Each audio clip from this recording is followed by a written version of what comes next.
Hello, you're watching Middle East Matters. I'm Rochelle Ferguson-Biahi. Coming up in the show, the rare testimony of a woman married to a jihadist who recently escaped from Raqqa.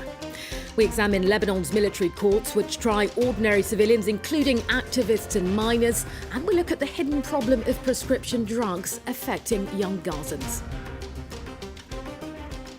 But first, the Syrian Democratic Forces have reportedly breached the wall around Raqqa's old city, where they're battling to push Islamic State militants out from their self-declared capital.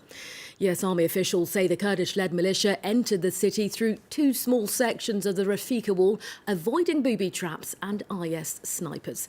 Well, the SDF is fighting militants in Raqqa, assisted by US-led airstrikes. Staying in Syria, we can bring you some rare testimony from a Tunisian woman married to a jihadist. The couple decided to move to Syria back in 2014. The young woman was captured by Kurds when she tried to escape Syria. She's now at a camp 50 kilometres north of Raqqa. Our correspondents James Andre and Mayssa Awad spoke to her.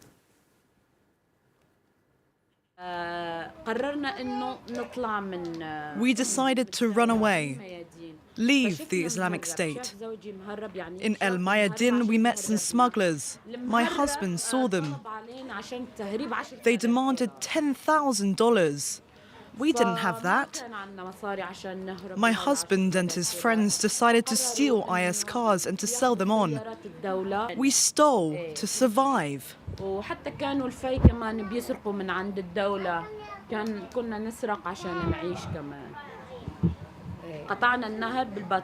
We crossed the river, a journey by boat that took almost 15 minutes. Then we arrived in an area under YPG control. They started asking my husband questions. Where are you from, etc. They knew we were Daesh and that we were foreign jihadists. They called their colleagues who came and got us.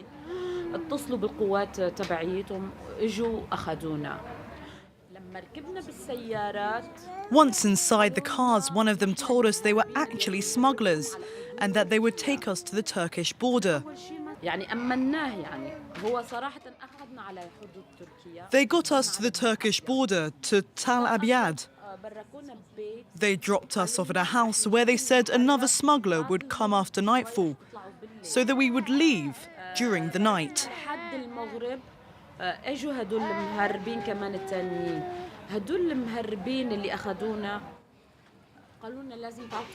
Other smugglers arrived.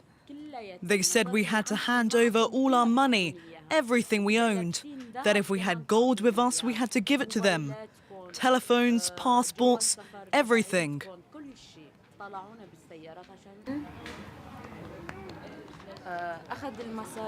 They took all the money, we got in the cars.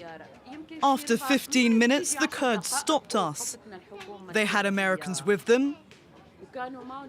They handcuffed us and covered our faces. They forced us into their cars and said, "Welcome, Islamic State." The Iraqi army is continuing its offensive in Mosul's old city, Gaza. Officials say territory held by the Islamic State group is rapidly diminishing. Following several days of intense fighting, IS militants are now believed to control just 1 square kilometre of the city. Iraqi officials say their troops are on the brink of full victory as the battle for the country's second largest city nears to an end. In our next report, we explore Lebanon's military courts, which in some cases also try ordinary civilians. According to Human Rights Watch, last year alone, Lebanese military courts tried over 300 young people, all under the age of 18. Some of them were allegedly tortured. Several activists have also appeared before military tribunals. Our correspondents report from Lebanon. Ahmad's testimony is rare and precious. Almost all the families of children who have been tried by military courts are too scared to let them talk. After dozens of unsuccessful attempts, we were finally able to interview this young man. He was arrested when he was still a minor. They remove your clothes and start hitting you. And of course, they blindfold you so that you can't see where the punches are coming from. It's like that all day and all night. Lots of people screamed, "No electricity!" But in the end, they were tortured with electricity. I didn't suffer that. Ahmad was accused of being close to a terrorist group, But finally, the charges were dropped and he was released. I was beaten, so I asked them to stop hitting me. In the military court, they said, "You did this and that." But I said those things because they were hitting me. They said I was lying. With much less serious charges, Layal Siblani was also sent in front of a military court. She was accused of having disturbed public order and damaged property during a protest.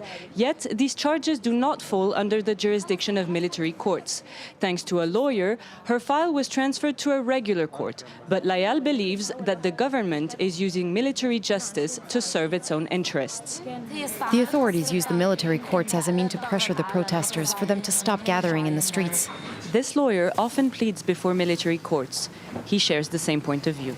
I think military courts have a political purpose. They are influenced by the struggle for power that's at play now. Of course, it's wrong. The judiciary power should be neutral.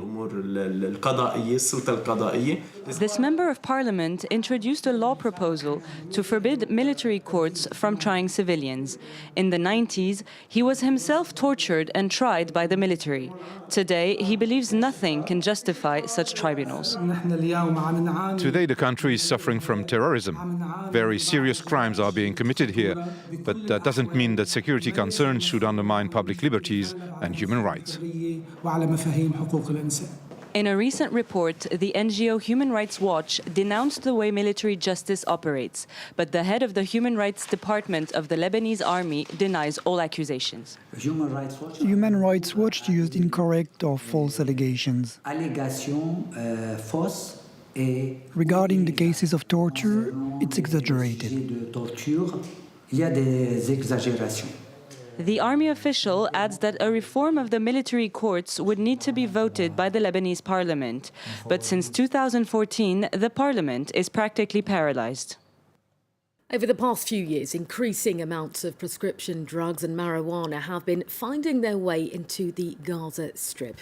Well, many of the drugs are smuggled through the Strip's southern border with Egypt, while others arrive through its eastern border with Israel. As this next report shows, young Gazans are the most at risk. Marijuana and prescription painkillers are flooding into the Gaza Strip as never before. In the last year, Hamas officials have intensified their crackdown on drug smugglers. In January alone, they seized more than 250,000 tablets of tramadol, an opium-based painkiller that's often used as a drug in the Middle East. While the use of narcotics in Gaza has gone up considerably in the last few years, it's still a taboo subject. Health officials say they have no precise data on the extent of the problem. The political and social context in the Gaza Strip is part of the reason more and more people are taking drugs. At least that's our impression. We have no statistics, but it seems like more people are going to see the psychiatrist to get rid of their addiction. About 2 million Palestinians live in this poverty-stricken territory that's been under blockade by its two neighbors, Israel and Egypt, for the last 10 years. Yet it's still a lucrative market for drug dealers. Most smuggling happens on the southern border with Egypt, but drugs are also moved inside the Strip through its eastern border with Israel. The first to suffer from this trafficking are the young people of Gaza. 4 in 10 young men there have no job, and drugs are often their only way of making a living. I didn't have much money. That's why I decided to sell drugs. Plus, it was easy to get those drugs because we would work closely with the Egyptians. Last January, 8 major dealers were arrested in one of the biggest police sting operations to date, and 4 of them were sentenced to death. It's the first such punishment handed down by the Palestinian judiciary in a narcotics case. Yet another proof that Hamas is getting tougher on drug smugglers. And finally, if you're strolling around one of Jordan's cities, you might just stumble on a bookshop with a difference. Young bookworm Gaith Badouche set up the Books on the Road initiative last year with just a handful of books operating out of the boot of his car. Well, the gamble seems to have paid off. France 24's Olivia Salazar-Winspear has the details. No shelves and no cash register. It certainly doesn't look like your average bookshop. Yet this vintage Mercedes is the flagship store of the Books on the Road project. Gate Badouche started the project when he noticed that opportunities for fans of literature in Jordan were few and far between. Books on the road is a very simple concept, setting up books on the car like a mosaic. All the books are set up on like that, so the car looks very different. It catches your eye. It's also an initiative to spread culture and encourage people to read, because here people don't read anymore. Gate quit his job in 2016 to start the mobile bookshop, and after travelling up and down the country selling texts in various languages, the projects enabled him to achieve a personal dream, setting up a bookshop in the town of Madaba. Kaon Bookshop is the first ever bookshop in Madaba. It's a unique cultural movement created especially for the town of Madaba. And that's not all. Gate has plans to extend the project beyond Jordan, saying he hopes to bring books to children and adults in refugee camps across the region. Well, that's all for this week's show. Do join us again at the same time next week.